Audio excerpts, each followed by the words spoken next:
There's RPGers, game masters, and such. I'm going to talk about basic fantasy, and I say versus. That's kind of a weird way of stating it. It's not really versus. I'm just comparing the two. It's a textual comparison in the sense I'm seeing what Gonerman did, and I compare it to what Matt Finch did. Now, the reason why I'm doing this is because I keep saying they're very compatible. I'll show you how they are compatible, and I'll show you where they're sort of different, okay, at the same time. First off, why would you even do this? If you've never played either one of the games, you have to ask yourself, what are the caveats of deciding, okay, I'm going to try to do this game, right? And the reason why I say is that both of them have such a different style. I mean, they're cross-compatible. They have different style of explaining rules and different ways of playing them, right? So this is more of just kind of looking at it kind of thing. And you can sit there and say, this is just a small little overview. It's not complete by any means. It's just what I'm doing, right? And you can ask yourself, how much money do you want to invest in a system? By far, the Gonerman is the best deal on the entire planet. And I say that it's even compared to fantastic medieval adventure games. You have so much more to choose from, all right? But why would you even pick Swords and Wizardry? That's the one I use. Why would I even pick Swords and Wizardry if Gonerman's so much better? Well, there is reasons, and I'll show you why. And like I said in the beginning, they're cross-compatible, which means you could take one and use it in the other very easily. I use the basic fantasy modules. I love them a lot. I use them, but I'm not really entranced with the basic fantasy the way it's written.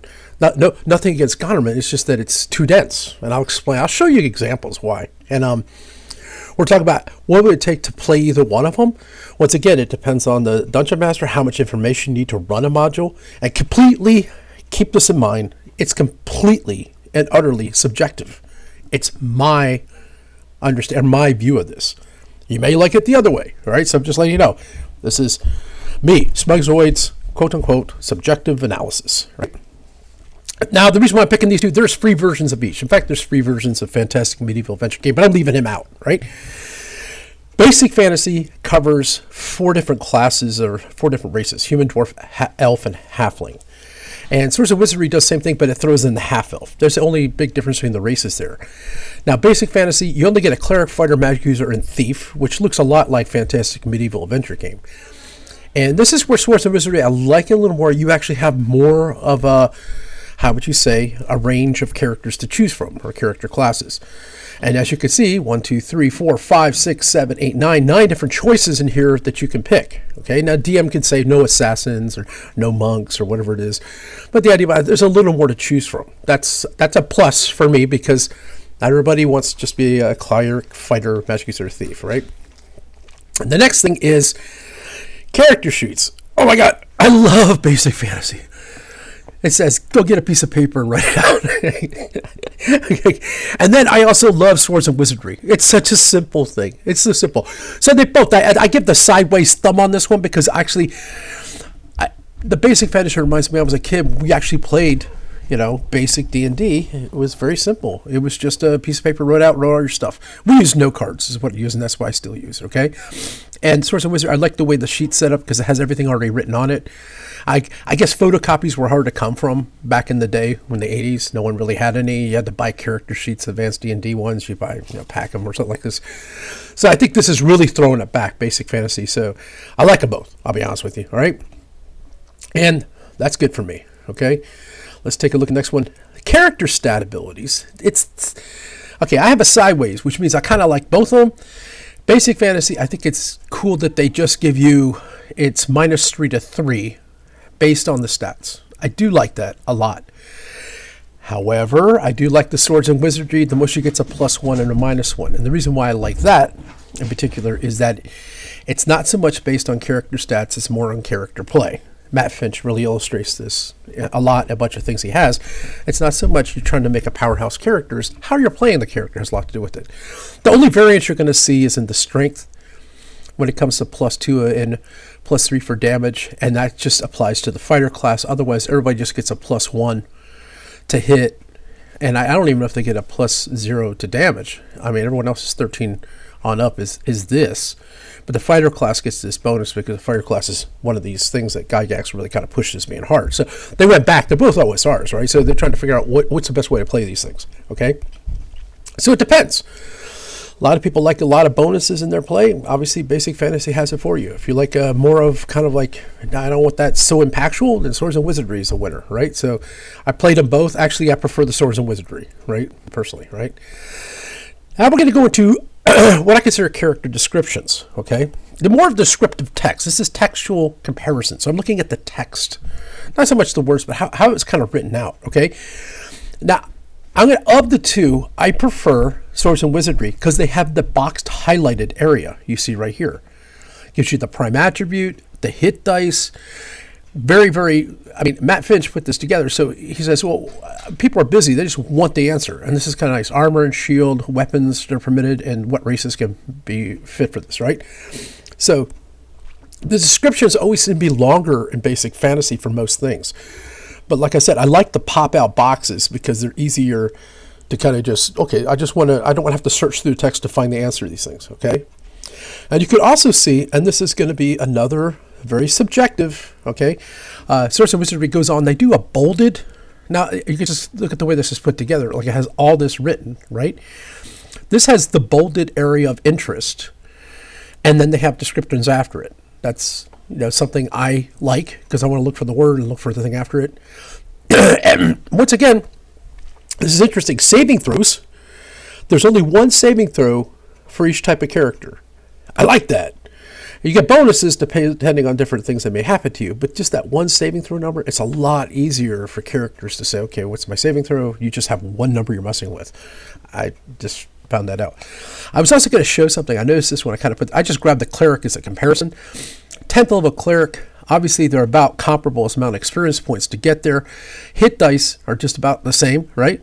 So both D6, right? This, of course, makes it easier because the saving throw is right in the chart. There's not a separate chart for it.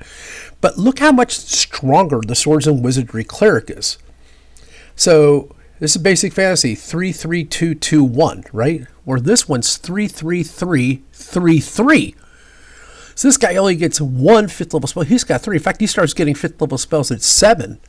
He doesn't get 5th level spells until 10th. So you see, it's a trade-off. Okay, so it's a +1 and or a -1. But this cleric is a very, very strong character when you get up into the higher levels. So that's not taken into consideration. It's kind of interesting, right? Now, once again, here we have the saving. This on a different page. Saving throws for each level for each one of these guys, and I've never liked the fact that there was different numbers for each thing.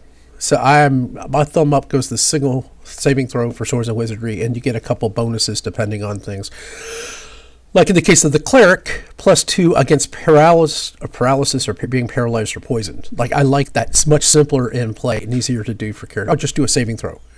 Like characters don't have to say, is it a death ray or poison? Is it a magic wand? It's just one number. I think that's just simpler when you're in play. Like I want it fast. I don't want it slow. That's just me, right?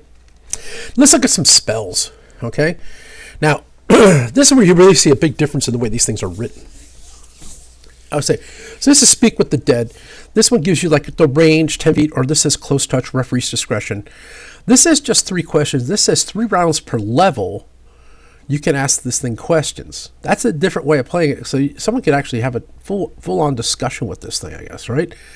And then, of course, they all have limitations. But just textually speaking, the spell descriptions in Swords and Wizardry are much smaller. They're just like a paragraph is all it is. So it's really, really tiny in comparison to what you're going to see in Basic Fantasy.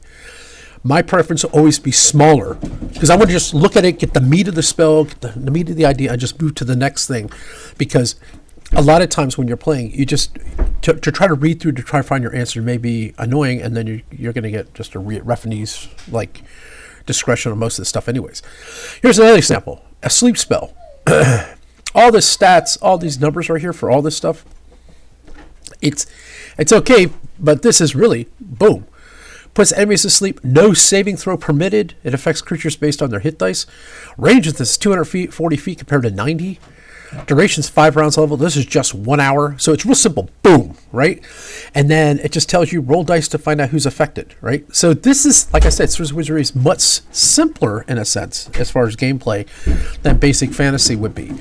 When you're on the table and you're playing, you say I'm going to do a sleep spell, like everybody just knows, you're just rolling dice to see how many are affected. That's a much quicker way of actually playing if that's what you're into, right? Once again, web spell. Look at all this for a web spell. For basic fantasy, I'm going to read all this out to you, but the idea behind it gives you lots and lots and lots of data, right? Some people like that. Some people need that. Swords and Wizardry, boom. 30 feet, 8 hours, and it gives you kind of a stats. It tells you how long it takes for someone to break out of it. So this kind of fits more to my style of play. That's the reason why I like it. Like, you may be more of one of these kind of people, and that's great. They're out there. You really need the stats, the data, all this other stuff. For me, it's this. This makes it easy. Boom. Okay, you did a web spell. I like the games to move pretty quick. That's the reason why I have an affection towards Swords and Wizard, just letting you know, right? Now, there's a big difference in these two guys as far as morale. All right, so morale, they give you a method by calculating morale. So it's between 2 and 12, it's 2d6, and you have to have this underneath a number for the monster. It talks about the range, when it will work and not work, for each creature, right? This just says, referee decides when monsters abandon the battle or retreat or based on the situation monster's intelligence. Okay? Now, honestly, I like the basic fantasy morale. In fact, I like the fact that they put the morale stat in the monster stats. So I roll 2d6, I can immediately say, or I don't have to roll it. I could just say, well, 10's pretty high. They're going to fight to the end, right? But it at least gives me kind of a number to work with. You don't really need it, but I like it. In fact, when you start playing this kind of things, you're like, well, how long does the doppelganger hang around before he kind of gives up the ship? And just say, okay, I'm out of here, right? In fact, I'm using the doppelgangers as a comparison, just their stat blocks, right? They're just about the same. You think about hit dice 4, armor class 15 and 14, even the damage is about the same. But the reason I think I want to kind of show that makes this interesting, the way it's printed, it's a lot easier for a dungeon master who really just wants the nuts and bolts and move on to the next thing. I mean, this other stuff kind of helps, right? Explains things are going on. In fact, the doppelganger goes on with a little paragraph of stuff going on, explains how things change and everything like this. This is to the dungeon master's discretion, these things.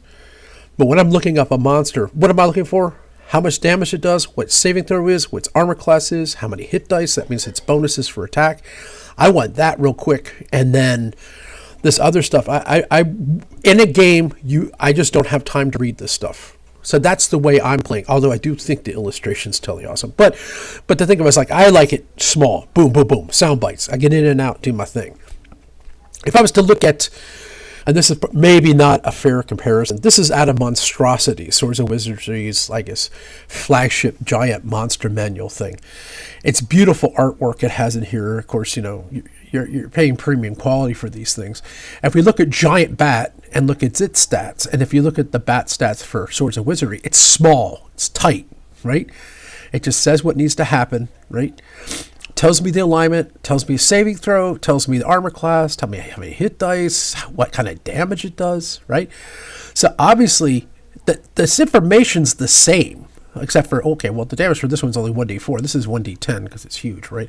But the idea behind it is, once again, it makes it easy on the Dungeon Master to look things up and say, boom, right? Now, keep in mind, if you ever seen a Swords and Wizardry book, I guess before they started doing the softbound ones, they're breathtaking. They're Smithsonian bound, which means they're actually stitched in. All my 5e books fell apart because they're crap. I guess Wizards of the Coast get your money and they just don't care that all the pages fall out of what you invest in. But these are like built to last. They're so gorgeous. Now, that being the case, they also do this really neat thing besides the description, which is very small.